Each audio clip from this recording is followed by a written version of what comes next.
People don't hear about dogs being bought barking at naked prisoners while loud music is being fired into their ears. They don't know how people are being taunted with pictures of their children or their wives or their loved ones, saying that you're never going to see them again, and you think that they're safe.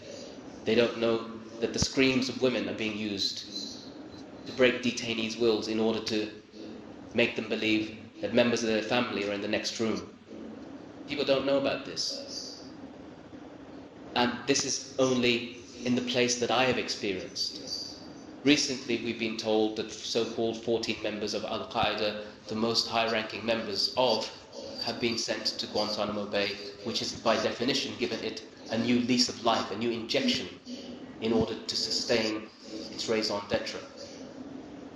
Because now it can be said that the planner of 9/11, Khalid Sheikh Mohammed and others, are in Guantanamo Bay, therefore the place must remain open.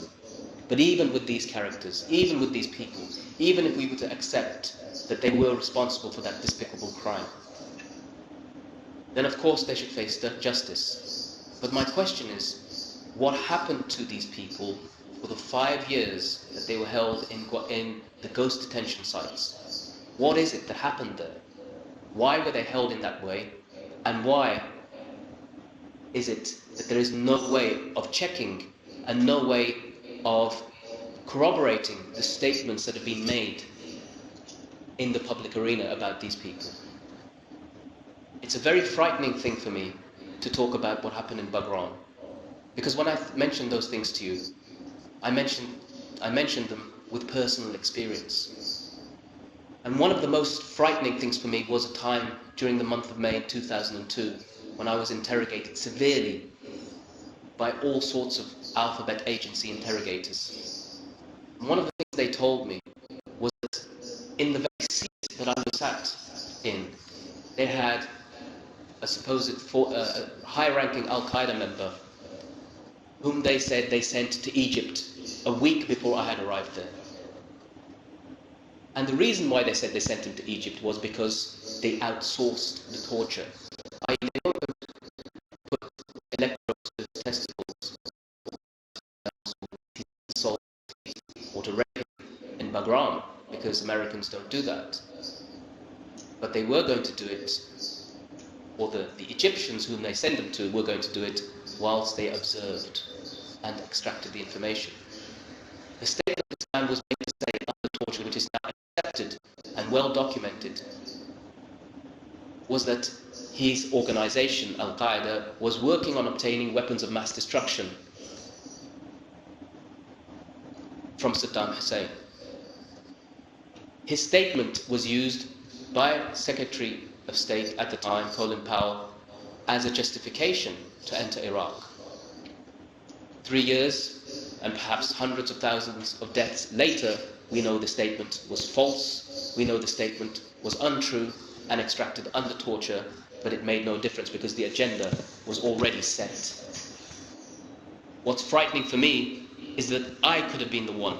I could have been the one who, under that type of torture, could have been the one who said what he said. I could have said, I am a member of Al-Qaeda. I could have said, yes, my organization was working to obtain weapons of mass destruction. As a result of that statement, an invasion could have been justified, as it was in his case, and the deaths of thousands of people on either side would have played on my conscience. And that's what I said to you. That's why I say to you that it's a very frightening concept that this could have taken place from my lips. One of the hardest things for me to come to terms with about all of this, of course, was that the dehumanization process that I experienced in Baghran, Guantanamo, is actually reciprocal. And that is that when you are dehumanized by a person, it enables them to make their job easier to torture you. And this is what a lot of the US guards, reservists, National Guardsmen and full-time soldiers used to say to me, that for us to do our job effectively and efficiently, we can't look at you as human, we have to look at you as subhuman. So that when we look at you, you're darker skinned, We look at you, you're wearing orange suits, some of you have beards, most of you pray in a different way, completely alien to us. Everything you do is different to us. So it's much easier for us to look at you in this way, that you're different, you're alien. And as I said, the most difficult thing for me is that this thought of dehumanization is in fact reciprocal. That when we think of somebody who's involved in torture or abuse, we also think of them as anything but human. We don't think of them as normal people. So the words that come to mind when we think of somebody like that, monster, animal, anything but human. But if there's something I've learned, these people are, if they're anything, they're human. And that is not to say, by any means at all, that my experience of the United States military or the guards or interrogators were all torturers or abusers or people of a hateful nature. My experience was quite varied. Indeed, I would say, quite frankly, that some of the best people I've met were in fact United States soldiers. Not just in Guantanamo, but some of the best people I've met in my life. Because it's during that sort of a situation, an adverse situation, where you expect the worst, where in fact some of the worst has already happened, that somebody breaks the concept, the stereotype. I came across soldiers who were horrified at what was being done in their name, horrified that the codes and practices under the military regulations that they had learned were being flouted completely. I came across Vietnam veterans who served tours of duty as volunteers, not draftees, no tree huggers by any stretch of the imagination, who were appalled at what was being done in their name. I believe that there is a great significant section of the military in the United States of America whom, if they were allowed to speak as freely and frankly and candidly as I can, would quite categorically say that what's being done in their name is just simply wrong. And in fact, some of the reports that first came out from Guantanamo Bay about abuses weren't from detainees. We never had access to the media, or to lawyers, or to anybody who could speak on our behalf. The reports of the first abuses that started coming out of Guantanamo were in fact from conscientious soldiers who wrote books or did interviews about what was taking place, even interrogators, even CIA agents, even FBI officers who spoke about what they saw. So part of my message is important in that when I speak to people, and of course here I'm speaking exclusively to the Americans, people of America, is that I don't look at all Americans in the same way that my American captors looked at all of the detainees. We don't say, I don't say, that all Americans are bad, torturers, hate mongers, warmongers. It's not my experience. And many of the guards and soldiers and interrogators that I came across also, after initial inhibitions, after speaking to detainees, after breaking down the barriers, also came to that conclusion that we weren't all American-hating, sword-wielding, suicide belt-carrying Muslim terrorists bent on the destruction of the Western American way of life. But that was something hard to do. Soldiers who did speak to us sometimes at that level, some of whom I believe were removed from the island, were done so because of the accusation of quote-unquote fraternization with the enemy. I met soldiers from the East Coast and the West Coast, from the North and the South, blacks, Hispanics, whites, and other backgrounds. I learned more about the United States during those 3 years than I could have cared to in a lifetime. I've never been to America. I've never been west of Dublin in Ireland. I've never been to America, but America came to me and taught me something about itself. And had it not been for the personal human experience with some of the guards, what I learned was not a good experience. And to sum up, finally, and I'm sure there'll be plenty of questions after this, is that I feel that it's important that justice is done. But that has to be a two-way street. That if people are being held as a result of September the 11th, and that's the stick that everybody's being bashed with around the world, September the 11th, remember what they did, look what they did, look what they did. The Iraqis were hit as a result of that. Afghanistan continues to be struck as a result of that. The Axis of Evil speech was made as a result of that. What took place in Lebanon is linked to what took place on September the 11th. How much can be done in the name of September the 11th? And when are the people of the United States of America who feel and recognize that what's taking place is so detrimental to the safety, the very security, which the term wasn't used in Operation Enduring Freedom. That when are they going to recognize this? That this is creating such a terrible situation in the world that it's coming to something that I believe may be leading to our own demise as human beings. I think it's very important for us to recognize this. I normally try to finish on a light note, but I began with one, if you remember. It was that little sort of poem, for those of you who heard it.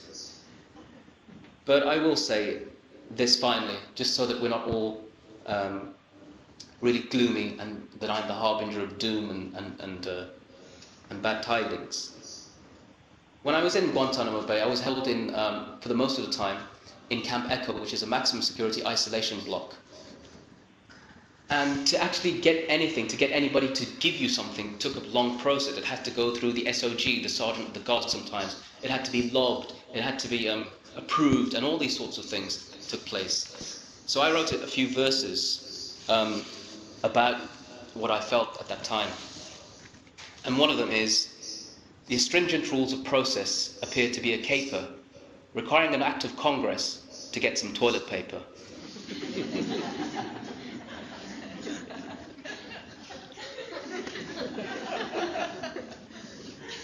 I don't know, has that one been passed yet?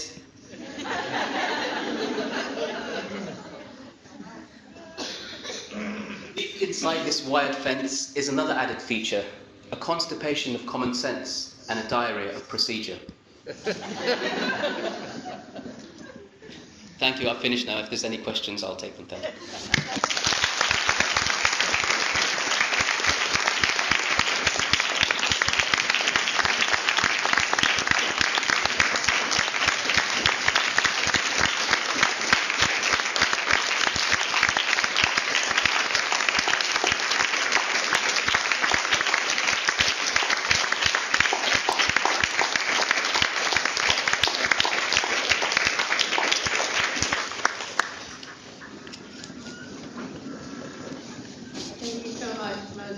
We're going to start, I believe, with Kathy Grenier from the American Civil Liberties Union at Mount Holyoke College. Hi, good evening. Good evening. You spoke of distinctions between the American officers in their thoughts and treatment of detainees, but I was wondering if you could also please discuss any distinctions between British, Pakistani, and American officers in their treatment of detainees. Yes, there were various periods of my incarceration which brought me into contact with those three nationalities that you mentioned, British, American, and Pakistani. The majority obviously were American, but in my initial incarceration I was in Pakistani custody. The ironic thing for me was that I expected, Pakistan being one of these third world countries or developing nations, where all sorts of things are done anyway, I expected to be beaten a little bit, to be slapped around when they first took me into custody.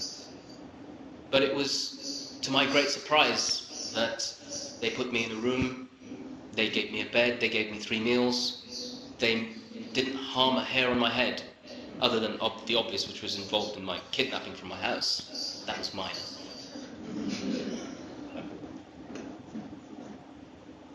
And so the Pakistanis didn't harm me at all. They were quite apologetic actually, and they said, and I quote, that if we do not hand you over to the Americans, we'll be struck so hard that we'll never be able to recover. Now that chimes quite closely with, I don't know if you remember recently, President Pervez Musharraf wrote a book called In the Line of Fire, which strangely enough was also published by my publishers here in the United Kingdom, of my book when it was made here. And he says in that book that the American government had said that if he didn't cooperate, he'd be bombed back to the Stone Age, which arguably some people say would have been an upgrade for Pakistan. Nevertheless, the Pakistanis were fine in that sense. Hypocritical perhaps, but not violent towards me. It was only when I was handed over to US custody, which I actually thought, from my knowledge of what I thought America was about, that perhaps they might be a bit harsh, but they're not going to strip me and beat me and kick me and bring dogs and bark and spit and punch and all of those other things that you may have heard of.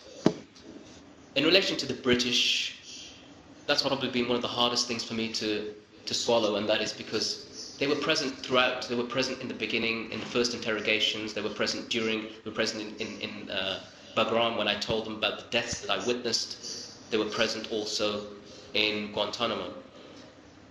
They were clearly, the ones that I came across, uncomfortable with some of the methods that they saw. But their complicity in all of this is inescapable. And in some senses for me, that's been the hardest thing for me to swallow, because the United States of America do not have my interests at heart. But I would have thought as a British citizen that the British would have. But perhaps I'm too cynical. They did negotiate my release after 3 years, but it was 3 years that it took them to negotiate my release.